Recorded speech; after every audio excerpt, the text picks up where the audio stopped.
15. The empty chair at my Amish wedding explained. While my mother was crying, the oak chair felt colder than the others.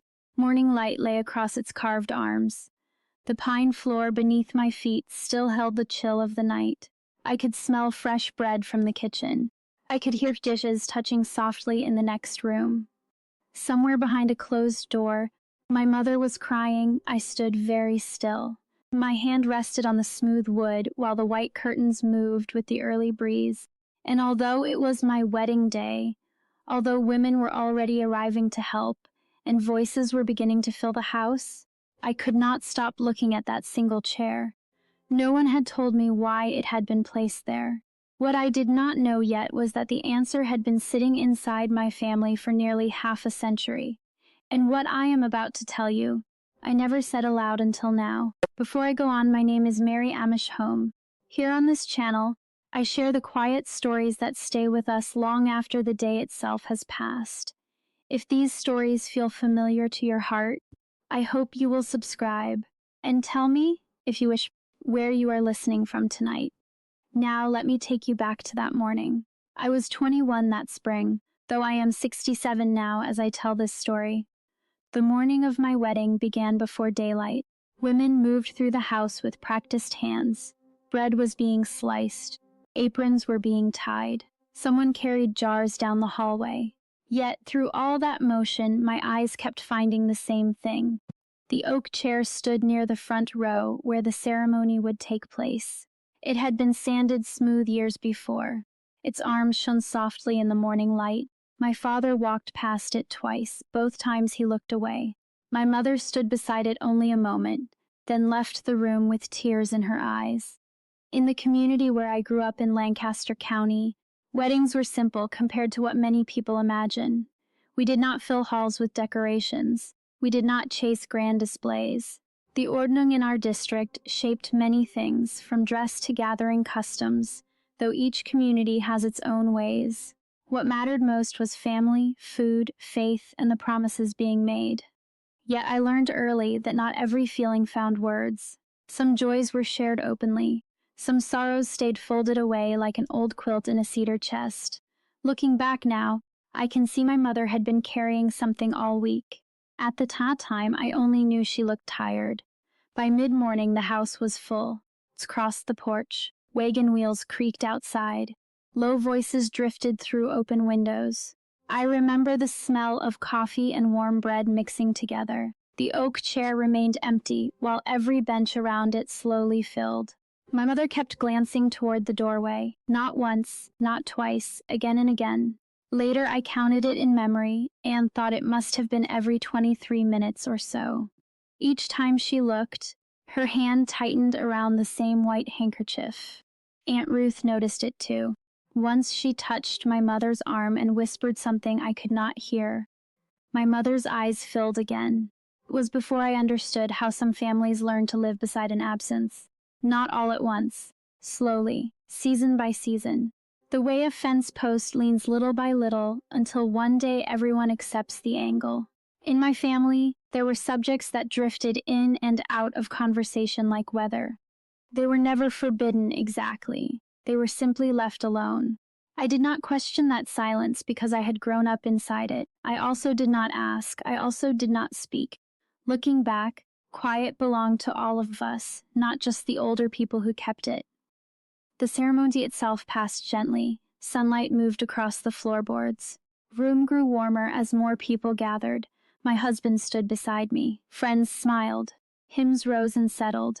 Yet every time I lifted my eyes, chair was there, waiting, watching, empty. Once I caught my mother staring at it instead of at me. The sight stung more than I wanted to admit. It was my wedding day. Part of me felt hurt. Another part felt uneasy. Something larger than my own happiness seemed to be sitting in that room. Something no one wished to name. Years later, I thought often about another woman named Sarah. She lived 3 farms from us after her husband died. Every Christmas, she set an extra plate on her table. Not because she expected anyone to arrive. Not because she was confused. She simply could not bear the sight of a table without that place. Some absences stay in a house after footsteps are gone. Some remain in drawers, chairs, and empty spaces beside the wood stove. When I think of Sarah now, I think of my mother. And when I think of my mother, I think of a name that had nearly disappeared from our home by the time I reached 16, Elias.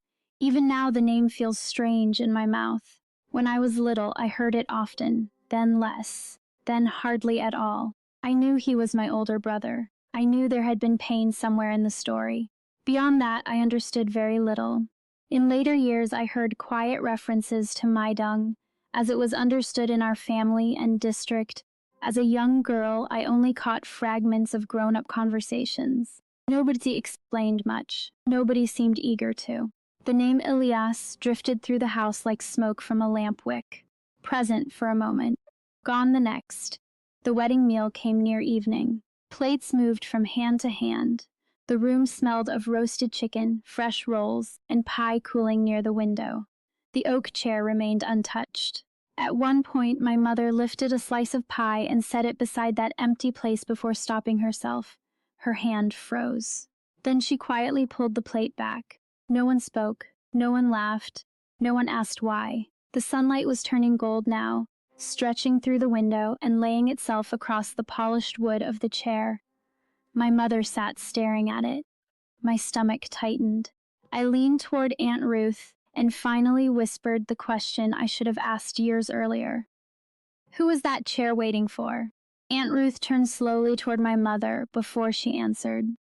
Aunt Ruth turned slowly toward my mother before she answered. Sound of dishes being stacked drifted from the far room. A spoon touched a bowl. Someone laughed softly outside the window. Yet at our table, everything seemed to pause.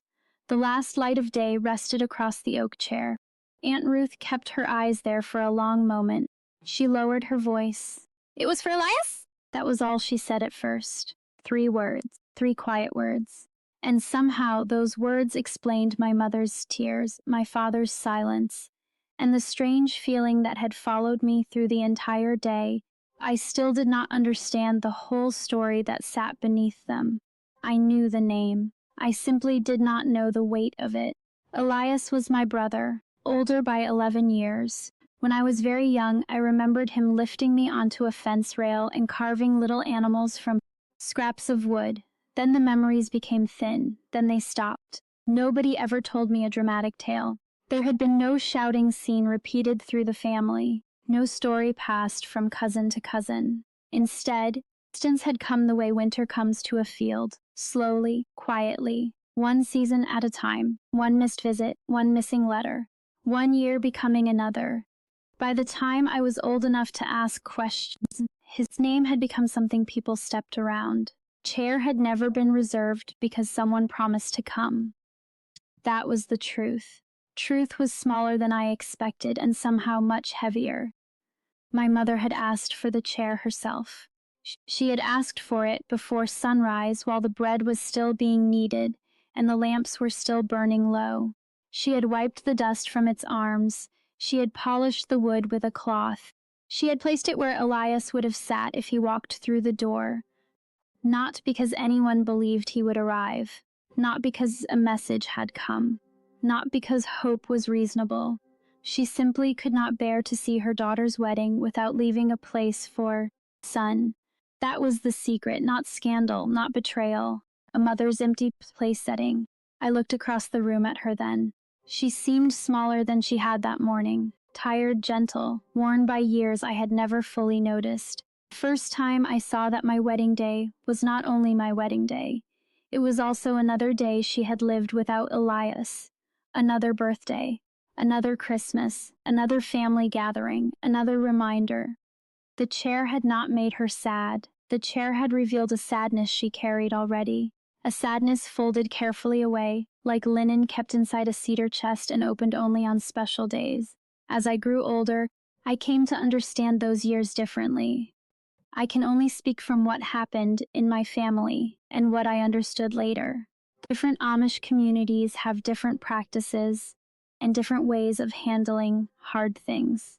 What I learned was that family love and community duty do not always move in the same direction. Both things were true. My mother honored the path she believed she should follow. My mother missed her son every day, Both things remained true whether anyone spoke them aloud or not. The pain did not belong to one person. The silence belonged to many of us. I did not ask. I did not listen closely enough. I also helped keep that silence alive. After most of the guests had gone home, I found my mother alone near the window. The sky outside had turned dark blue.